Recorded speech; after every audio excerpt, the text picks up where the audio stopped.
Hello, and welcome to Connecting Jewish Grandparents, the Grand Plan podcast. And I'm thrilled that you are here to look at how the Torah relates to our lives as grandparents.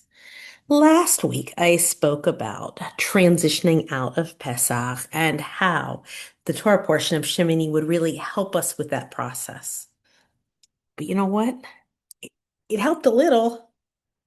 I don't know about you, but I'm still really struggling with coming down from that high of Pesach, that family time, that connection, that learning and the food. And maybe you don't like Pesach food. I really do like Pesach food. And just all of the good that was happening, everything felt aligned for that little bit of time. There felt like there was some certainty and connection and meaning. And then the holiday ended, and then it didn't feel as good and as sweet and as certain and as so maybe you're not feeling that. And if you're not, that's great. If you want, you can even turn off the podcast. But if you're still feeling a little bit of that letdown of what was to what is now, hopefully I can help you with that a little bit more this week. So this Friday and Shabbat are Rosh Chodesh Iyar. We're starting the next month already, which feels like, wow, time is just moving so fast.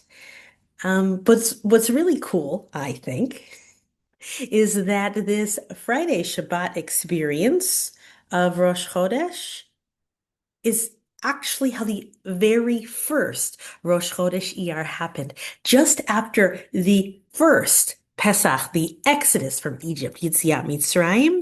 As they're moving along, this second month starts up on Friday and Shabbat, just like this year, right? The calendar, it's a solar lunar calendar, it's not fixed. So the fact that they line up on the exact same dates this year, it's not a foregone conclusion by a lot.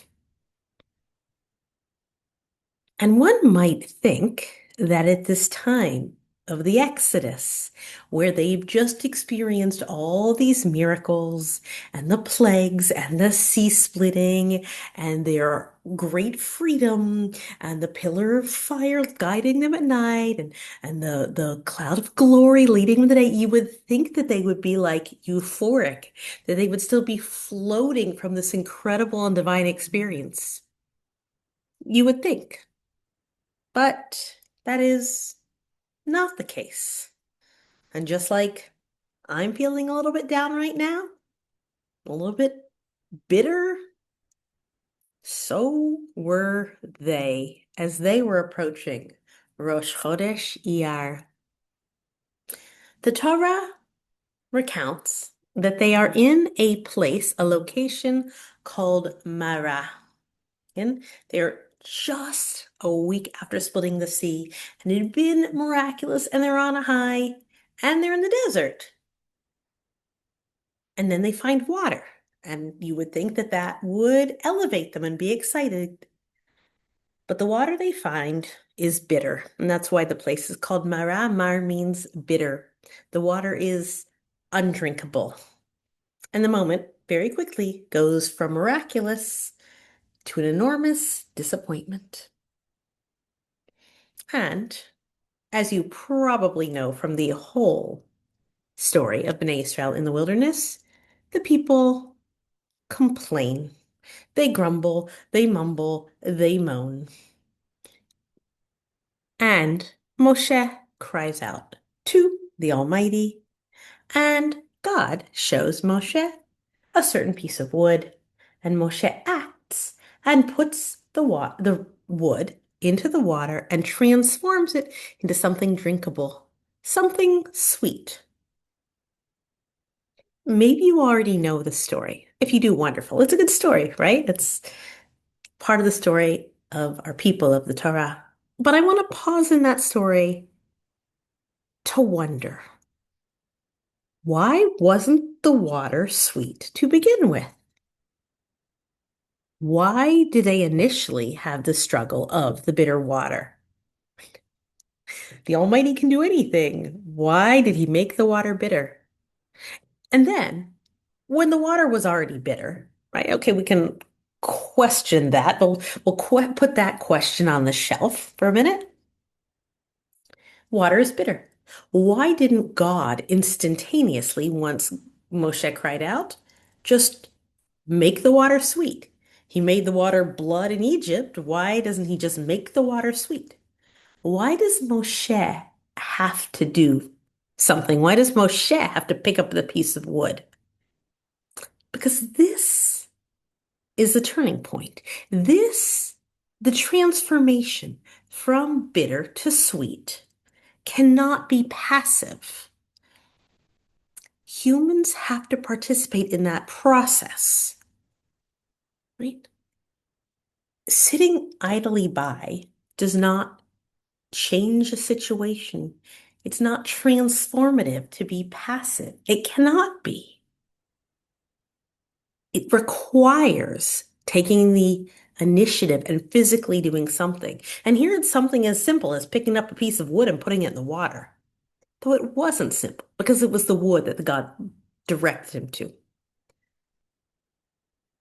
Then the Torah continues with a phrase that's a little confusing, that Moshe turns the people and teaches them chukim and mishpatim. All right, if you're not familiar with chukim and mishpatim, there's actually three categories of laws of mitzvot. This is two of them. Chukim are laws that we don't really understand, but the Torah says to do them, so we do them. They're laws that are, I guess, based on trust in the divine. We don't really understand them, and we do them. That's a chok. Those are chukim in the plural. Then we have mishpatim. And mishpatim are laws that make a lot of sense. They're sort of like social action laws of they're the right thing to do, so you do them. We might not have intuitively known them, but once you hear them, you're like, oh yeah, that's what a just society should do. So those go in the category of mishpatim. So it feels a little random, like, wait, they wanted water, they complained for water, Moshe transformed the water, and now he's teaching them? But this is the structure for how we live. Even when we don't understand and things feel difficult and the situation is not what we expected, there is the role of something beyond us. The chukim we will not understand and the mishpatim that we do understand. Okay? So let's take us away from this moment in the desert in this bitter place and bring it to us right now, coming out of our own Pesach experience. That time of meaning and connection and elevated experience. And now we have to go back to real life. If you were on a Pesach program, wow, what a difference it is from where you were, everything looked after, to doing it all yourself, to everybody being together, to being alone now. From something powerful to something complicated, to a bitter place, like I mentioned. And this time, right now, of Sfirat Omer that we're in, starting from the second day of Pesach, but that we're in now, it should be, based on the description of the Omer, it should be agricultural. It should be a time of growth. It's a time of moving to receiving the Torah and Shavuot. It should be the holiest and exciting and uplifting. But historically, it's not. It's a period of mourning. We talk about the Omer and not shaving and no music. It's not something joyous. So we're holding both the grief and growth, anticipation and restraint. It's pretty bittersweet. And I said when you look at history, but when you look at today, this moment in time, right? I'm recording from Israel. The uncertainty right now is a ceasefire going to hold? What's going to be next? What are the stages of this war mean? It is a time of bittersweet. One of the parents in my classroom said that the philosophy is to appreciate this moment and be hopeful about the next. But anything beyond that, can't do right now. It's a bittersweet time.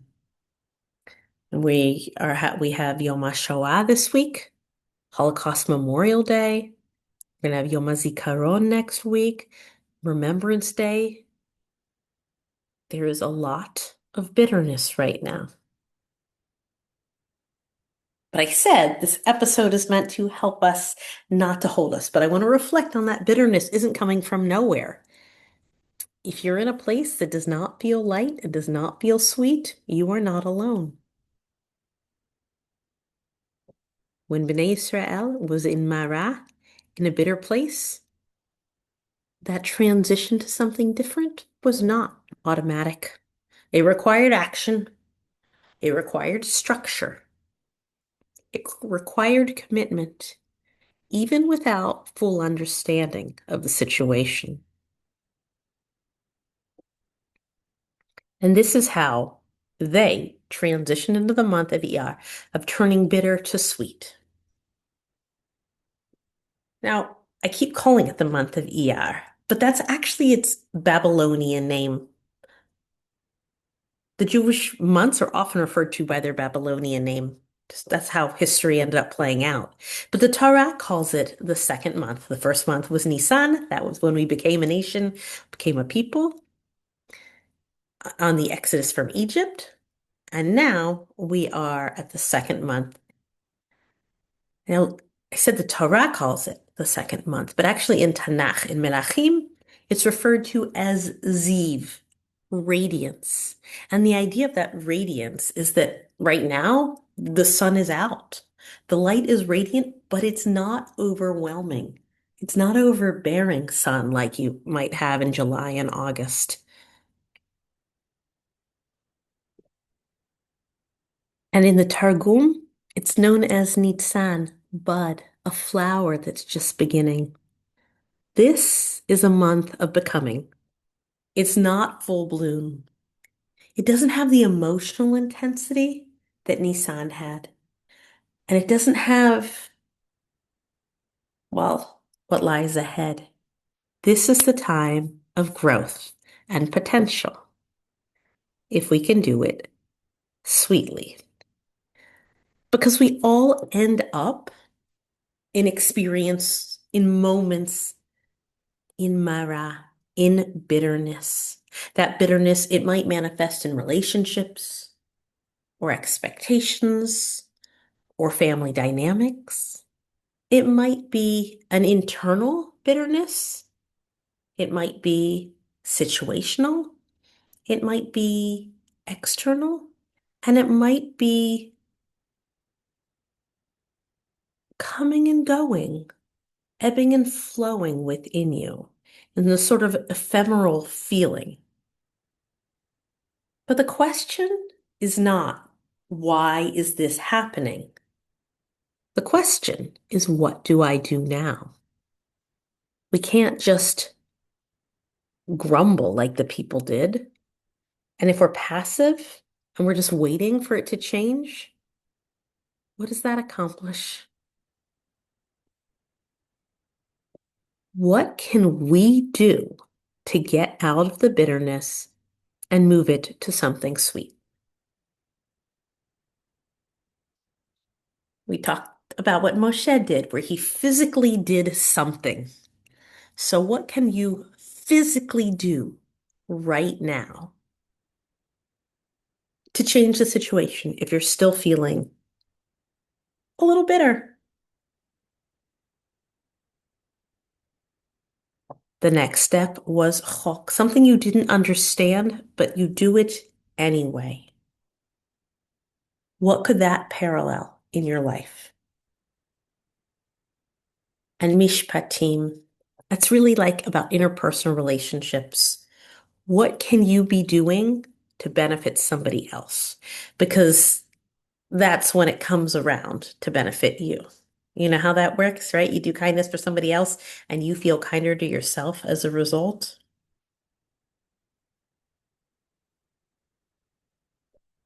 So you might have arrived in Iyar with this feeling of Marah, of bitterness, just like in the Torah.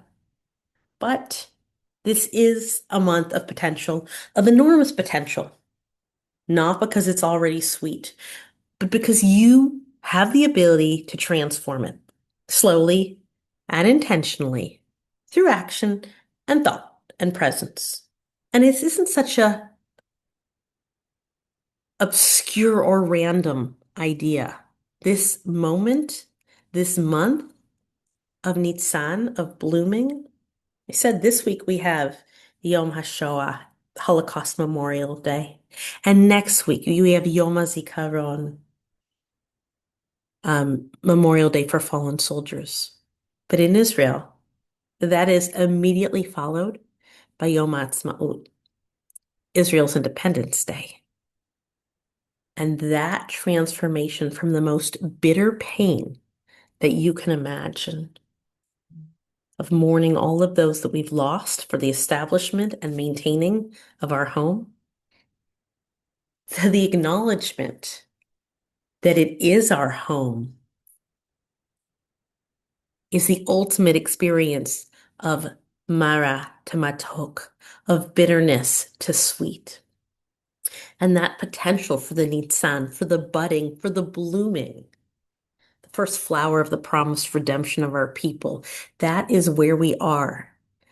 So we all have within us this potential to go from the darkest and the most bitter to the most radiant light. And we have to bloom that. The power is there within you. I know it's not easy, and I'm not pretending that it is. It's not as easy as just putting a stick into the water, but you have it within you. And I think knowing that you have it within you is absolutely the first place to getting to something sweeter, even if it happens in micro steps. I'd love to know how you're doing it, how it's working for you, what you found, because I think we can all benefit from that shared knowledge from other people. So please send me a message, leave me comments. Oh, but before we go, the thing that is bringing me light, that is making me feel hopeful, is that this week it's finally starting. This workshop that I've been talking about and planning for.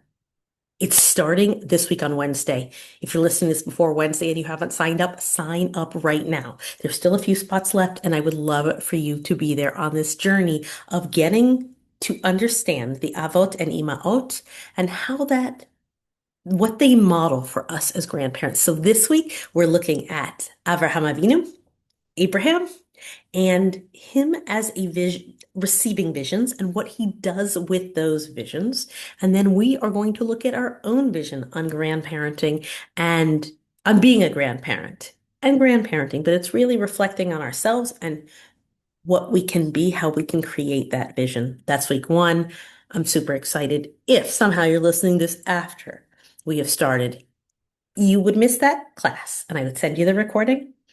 But you could still join me and continue because it's for a full 6 weeks. After that, we're going to look at Sarah Imenu, Sarah, and joy, and what Sarah does with Jewish joy and how she builds her legacy around it and how we build our intentional legacies. So each week it's going to be something. Some weeks are more joyous, like Sarah. Some weeks are going to be tackling harder topics, Rachel and Leah and boundaries. It's all going to be there and it's going to be amazing and transformative. And I want you to come with me. So that really is my sweetness in this otherwise kind of bitter time. There's a lot of hard things going on right now, um, in the world, in the air. So I hope you will join me on that very sweet journey. So Chodesh Tov, happy Rosh Chodesh, and make it bloom. Bring that sweetness and join me for the workshop.